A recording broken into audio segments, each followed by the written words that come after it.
Hello guys, welcome back to my YouTube channel. तो last video आपने देखा कि हमने क्या पढ़ा था, pair wise independent event, right. But आज हम पढ़ने वाले हैं म्यूचुअली इंडिपेंडेंट इवेंट्स। तो इसमें डिफरेंस क्या है कि पेयर वाइज में जैसे हम अगर सपोज तीन इवेंट लेके चलते हैं, पी ऑफ ए हो गया हमारे पास, मतलब ए बी सी तीन इवेंट हमने ले लिए, ठीक है। तो पेयर वाइज में क्या था कि P of A dot P of B होना चाहिए, मतलब कि सब दो दो के पेयर में इंडिपेंडेंट होने चाहिए। तो एक हो जाएगा P of B dot P of C and third one is P of A dot P of C. तो ये हमारा हो जा रहा था कि पेयर वाइज इंडिपेंडेंट है। बट इसमें क्या होगा कि ये आपके जितने भी आप इवेंट्स लेते हो वो पेयर वाइज तो होने ही होने चाहिए, अगर उनके पेयर्स बन रहे हैं तो, ठीक है। तो और अगर तीन इवेंट हम ले रहे हैं तो तीनों का भी इंडिपेंडेंट होना जरूरी है। मतलब कि म्यूचुअली में क्या हो जाता है कि ये तीन तो आएंगे ही आएंगे, ठीक है, पेयर वाइज तो आएंगे ही आएंगे। और जैसे यहाँ पे तीन इवेंट है तो तीनों का भी इंडिपेंडेंट होना जरूरी है, मतलब कि P of A dot P of B dot P of C.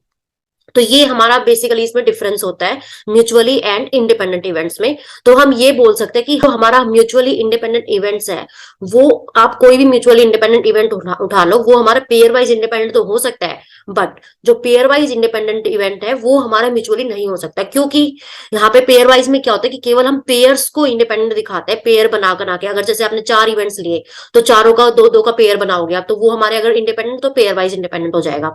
But अगर चार मैंने इवेंट लिए हैं तो चारों चार इवेंट लोगे, मतलब सपोज यहाँ पे मैंने डी और ऐड कर दिया, तो ये पेयर वाइज तो होना ही होना चाहिए, ठीक है। बट यहाँ पे अब तीन तीन का पेयर भी बन सकता है, जैसे ए बी सी का बन जाएगा, बी सी डी का बन जाएगा, ए सी डी का बन जाएगा।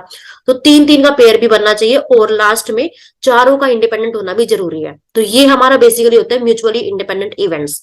ओके, सो अब देखते हैं इसकी प्रॉपर डेफिनेशन क्या है हमारे पास। तो यहाँ पे देखो, if the probability of simultaneous occurrence of any finite number of them is equal to the product of their separate probability। मतलब कि वही जो मैंने अभी आपको पूरा एक्सप्लेन करा है। तो अगर हम n इवेंट्स की बात करते हैं तो the n events a1 a2 and up to an in a sample space are said to be mutually independent if, कि अगर हमारे पास P of I one A I one intersection I A I two intersection and so on कहाँ तक जा रहा है, हमारा आई के तक, ठीक है। और जो हमारा के है वो कहाँ तक जा रहा है, एन तक, ठीक है। तो यहाँ पे हमारा क्या हो गया, अगर ये ऐसे फॉलो करता है रूल तो वो हमारा हो जाएगा म्यूचुअली इंडिपेंडेंट इवेंट। बट आपको यहाँ से समझ में नहीं आएगा डायरेक्टली, जैसे मैंने आपको एग्जांपल दिया वहीं से आप समझ सकते हो। तो नेक्स्ट आपके पास अगर हम कुछ इंपॉर्टेंट कंडीशंस देखें, जैसे कि वही जो मैंने अभी आपको बताया कि अगर हम दो इवेंट ले रहे हैं तो दोनों का इंडिपेंडेंट होना जरूरी है। अगर मैंने सपोज पी ऑफ ए मतलब ए और बी ले लिया, तो यहाँ पे क्या हो जाएगा, simply A dot P of B, ठीक है। तो इसमें तो सिंपल एक ही रिजल्ट आ जाएगा। अगर मैंने तीन इवेंट लिए तो दो दो का पेयर बनाओगे आप सब में, वो हमारा इंडिपेंडेंट होना चाहिए। फिर लास्ट में तीनों का भी इंडिपेंडेंट होना जरूरी है। तो जैसे यहाँ पे तीन का मैंने देखा तो दो दो का तो ऑलरेडी हो चुका है, बट तीन तीन का भी होना चाहिए, ठीक है। तो ये हमारा बेसिकली म्यूचुअली इंडिपेंडेंट इवेंट का जो है प्रॉपर मतलब डेफिनेशन होती है। और हमें पता कैसे लगेगा कि कितने नंबर हमारे पास कंडीशंस बन सकते हैं। जैसे कि अगर मैं देखूं, अगर मैंने suppose P of A intersection B intersection C, इसमें मुझे कंडीशन चेक करनी, कितनी कंडीशन पे मुझे पता चलेगा कितनी नंबर ऑफ कंडीशंस बन सकती है पेयर मतलब इंडिपेंडेंट होने की। तो यहाँ पे देखो मेरे पास एक फॉर्मूला है, two raised power n minus one minus n, ठीक है। तो यहाँ पे अगर आप n की वैल्यू, मतलब तीन इवेंट है मेरे पास, तो n की वैल्यू क्या हो जाएगी यहाँ पे थ्री। तो two raise to power three minus one minus three, तो दो दूनी चार दूनी आठ, मतलब eight minus one minus three. तो ये क्या आ गया मेरे पास, eight minus one minus three, that is eight minus four, that is four. मतलब कि हमारे पास तीन इवेंट के लिए चार कंडीशंस बनेगी कि हम शो कर पाए कि हाँ वो म्यूचुअली इंडिपेंडेंट है। जैसे कि सपोज मैंने तीन इवेंट ले लिए तो चार कंडीशन आई मेरे पास, चार कौन कौन सी हो सकती है कि पी ऑफ मतलब डबल की बनेगी, एक ट्रिपल की बनेगी।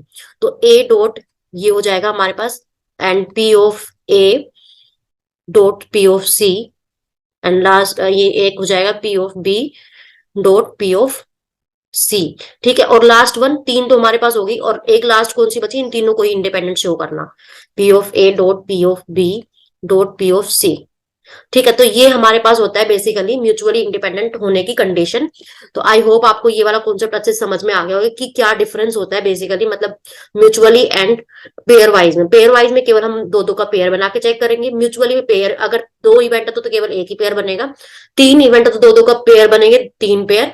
और अगर तीनों का भी मतलब एक हमारा इंडिपेंडेंट होना जरूरी है। 4 आप लोगे तो 2-2 के पेयर बनेंगे, वहां पे ट्रिपलेट्स के पेयर बनेंगे, मतलब 3-3 को इवेंट दिखाना पड़ेगा आपको इंडिपेंडेंट, और 4 का एक बन जाएगा इंडिपेंडेंट।